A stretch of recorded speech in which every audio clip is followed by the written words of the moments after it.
Welcome back to episode 53. We have another game that I have never actually played, but I've watched all the games be played with people who do 100% runs. So I know a lot about the lore. I do find the environments very interesting. So when I saw this on a bidding of Bioshock 2, I had to pick it up.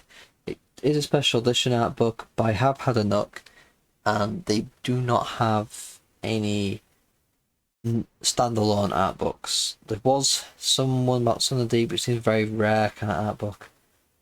People are trying to generally sell this one for about £25. I wouldn't go that far for it because it is a short one, and it is roughly. So a quick look at that, count those pages. There you go. About 91 pages. So it's not a particularly long book, art book. So I wouldn't pay 25 for it, but I would give this is a tier 3 to tier 4, depending on your opinion. It's probably more lenient to tier 3.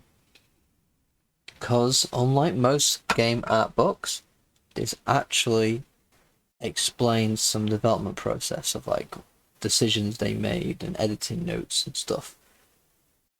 Finally, it's so few and far between, it's actually kind of disheartening.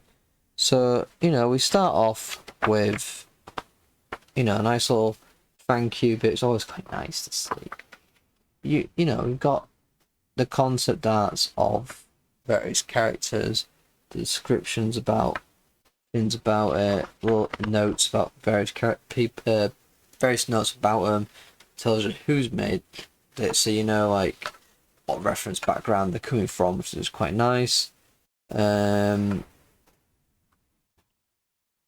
saying like how maybe they should have changed certain aspects of character design, which is nice to see because too often you get the books are overly positive, don't really discuss the hurdles, difficulties, or maybe we could have done that better, but we had time constraints, or in hindsight kind of thing. It's nice to see that. It's says quite a lot about the team behind it, but also just shows you how much difficulties you have in the development of a game and realistic expectations and stuff. It's quite nice. So let's go on to the character design stuff here. So we got quite interesting the splice, seeing a bit more of the weird splicer outfits. I guess this is from the multiplayer where they're not fully mutated yet, only partially. A bit mad rather than mutated. And we do get quite a few of the splicer designs. It's quite interesting, quite nice. No descriptions in these, little notes here and there, but more picture bits. There was a bit I read, I had to flick through a little bit of a read for this. So like how they explain about how, this character or the splicer got a bit too obsessed with beauty, used the what do you call it? Plasmids a bit too much, and it ends up affecting their body and eventually causing all these issues, and they got addicted to surgery and went far too far with it. Something you can actually put towards current day things. Too often I see teenagers getting implants put on their faces and all sorts, and thinking that they need to look more beautiful, and in the end they give themselves big giant fish lips and stuff. So as a kind of modern day going events, but I do like the description of it and reflecting it and how they reflect it on the character and stuff. So a lot of this is the splicers. The multiplayer characters. It's a lot of focus on the multiplayer in this art book.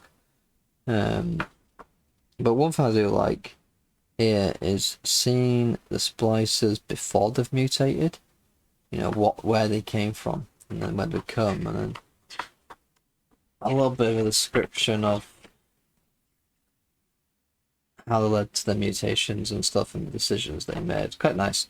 Only brief bits about it, but it's still quite nice to see that and read it. You get all the classic Big Daddy stuff, yeah, of course. I mean, why wouldn't we? Quite good to see. So this bit's one I read earlier. I found it quite fascinating that, because as much as I've watched quite a lot about the Bioshock stuff, I never realised that the little sisters see the Big Daddies as these big, giant, golden, shining knights. Their vision is affected in such a way that the Big Daddies look like knights in shining armour. I thought that was pretty cool, actually. Also found it quite funny there was an idea of making it look like Invincible. Not Invincible, Omni-Man looking kind of guy. Which is quite funny. So, a bit about the big sisters. I like them talking about how little sisters added ribbons to the backs of things and doodled on the backs of the big sisters while they try and make their temporary home in their cages a bit more nice. Nice little subtlety of environment and asset design and character design, which you don't see enough of sometimes. Nice to hear about weapon blueprint kind of sketch designs of it, which is quite nice to see. Descriptions about stuff and decisions on it. User interface a bit, but I guess some people might be interested in reading a bit about that. And then we go to some artworks of the ads. So for an art book in a small one, it's pretty cool to have all those details, especially in a video game special edition. It is so rare to see that.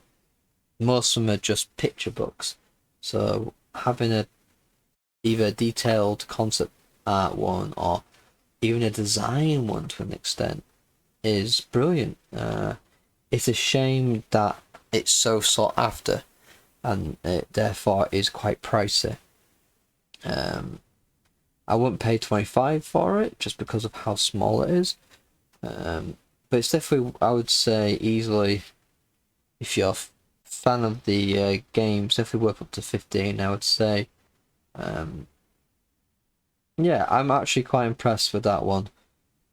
I'm very happy I purchased that one, because I will actually go through and read that. This won't be one of those ones which you flick through once and then it just stays on this shelf forever, and then you find it one day and go, you just chuck it in the bin or something, I don't know. It's not one of those, thankfully. So, until next time, goodbye.